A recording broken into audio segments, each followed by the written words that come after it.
आसिम वकार साहब, आज मैं ये जानना चाह रही हूँ सर आपसे, आपके नेता भी डेलीगेशन में शामिल हैं, वो भी विदेश में जाकर भारत की बात रखेंगे और पुरजोर तरीके से इस देश में भी रख रहे हैं। अभी कौन किसके प्रति आपको सॉफ्ट नजर आ रहा है आसिम वकार साहब? जो हो रहा है इस देश में, जो सवालों के माध्यम से हो रहा है, वो क्या है?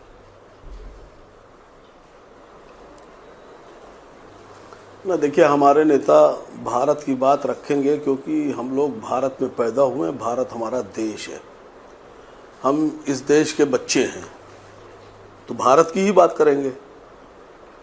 दूसरी बात, बहुत सीधी सी बात थी कि देश के 140 करोड़ लोग ये सवाल पूछ रहे हैं कि सीज फायर क्यों हुआ। क्या पाकिस्तान ने हमसे रिक्वेस्ट की? क्या पाकिस्तान ने हमसे घुटने टेक कर बात की? क्या पाकिस्तान ने हाथ जोड़े माफिया मांगी? क्या पाकिस्तान रोया भारत के सामने? पाकिस्तान तो मजाक उड़ा रहा था हमारा। उनके क्या के मीम देखिए आप, वो मजाक उड़ा रहे हैं। दूसरी बात, डायलॉग बहुत बढ़िया बढ़िया बोल लेते हैं हम लोग भी, लेकिन आप लोग जेल भेज देते हैं उठाकर आदमी को।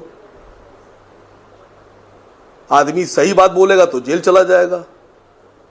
मसला यह है कि हमारे देश में, हमारे जिस्म में, हमारी नसों में लहू नहीं है, गरम सिंदूर बह रहा है। किसके जिस्म में गरम सिंदूर बहता है भाई? मुझे बताइए, ये डायलॉग की बात नहीं है मैडम। भारत की सरकार को चाहिए था अमेरिका के दूतावास से, एम्बेसी से एम्बेसडर को बुलाकर उनको लिख कर देते कि तुम्हारा प्रेसिडेंट झूठा है, वो भारत के खिलाफ झूठा प्रचार कर रहा है और उसको ऐसी बातें नहीं करना चाहिए ऑफिशियली, तब हम मानेंगे आपसे। अब रोहन गुप्ता बैठकर टीवी पे कह देंगे इनकी कौन सुन रहा है साहब, अमेरिका तो इनकी नहीं सुन रहा। आपने कहा मैं राहुल गांधी का प्रवक्ता नहीं हूं, मैं कांग्रेस का प्रवक्ता भी नहीं हूं, लेकिन मसला यह है कि अगर देश की बात होगी और देश का बड़ा धड़ा यानी विपक्ष अगर ये कह रहा है कि आप इसके ऊपर विशेष सत्र बुलाइए, तो कौन सा गुनाह कर रहा है? जो बातें आप सड़क पर बोल रहे हैं वो आप लोकसभा में जाके बोल दीजिए। ठीक है, आप बोलिए तो लोकसभा में, वहां एक बार कार्यवाही में तो आए। लेकिन आसिम वकार, दूसरी जो सबसे अहम बात है जो देश पूछ रहा है, जो देश, मैडम एक बार बोल लेने दीजिए। कंप्लीट करें। जिन आतंकवादियों ने हमारी बहनों के सिंदूर उजाड़े, क्या वो गिरफ्तार हुए? क्या उन्हें गोली मारी गई? क्या वो पकड़े गए? क्या देश बता सकता है इस वक्त, देश का रक्षा मंत्री, गृह मंत्रालय कि वो कहां है जो आतंकवादी जिन्होंने गोली चलाई? आसिम वकार साहब, ये देश यकीन किस पर करेगा? या विपक्ष के जिस धड़े की आप बात कर रहे हैं, या अपने सवालों की जो आप बात कर रहे हैं, आप किसके जवाब पर यकीन करेंगे? 11 मई की प्रेस कॉन्फ्रेंस आपने भी उतनी ही संवेदनशीलता के साथ या उतनी गंभीरता के साथ सुनी होगी हमारी सेना की, जितनी कि मैंने सुनी, और उसमें सवालों के जवाब दिए गए।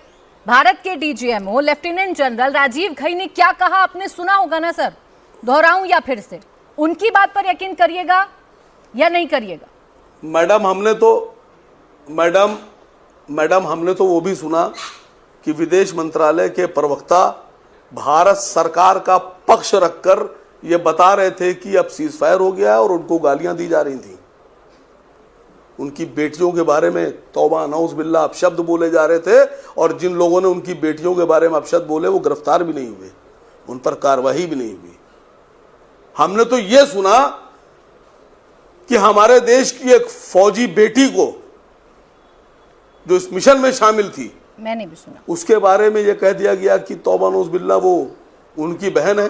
उसके बाद वो व्यक्ति अभी सरकार में मंत्री बना हुआ है, उसकी गिरफ्तारी नहीं हुई, जबकि हाईकोर्ट ने कह दिया उसके बारे में। और रोहन गुप्ता जी इन सवालों के जवाब देकर जाएंगे, मैडम अभी देकर जाएंगे इन सवालों के जवाब रोहन गुप्ता जी भी देंगे। मैडम आप संवेदनशील नहीं है। और अभिषेक झा भी बैठे हैं, वो भी देकर जाएंगे, सरकार का पक्ष वो रख कर जाएंगे। लेकिन मेरा सीधा सवाल था आसिम वकार साहब, मुझे लग रहा था आपके नेता जिससे सीधा बोल रहे हैं और उनसे बड़ा चिड़ा हुआ है पाकिस्तान, बड़ा हैरान है उनके बयानों से, मुझे लगा आप भी सीधी बात कर जाएंगे कि जो 11 मई को कहा हमारे लेफ्टिनेंट जनरल राजीव घई साहब ने, सीज फायर कैसे हुआ, उस पर आसिम वकार यकीन करते हैं या नहीं? सुनिए मैडम, बात सुनिए, बोलें। पाकिस्तान मुर्दाबाद, आतंकवाद मुर्दाबाद, हमको किसी भी तरह का कोई कंप्रोमाइज नहीं चाहिए था, कोई सीज फायर नहीं चाहिए था। हमको हाफिज सईद चाहिए था, मौलाना मसूद अजहर चाहिए था। कहां है?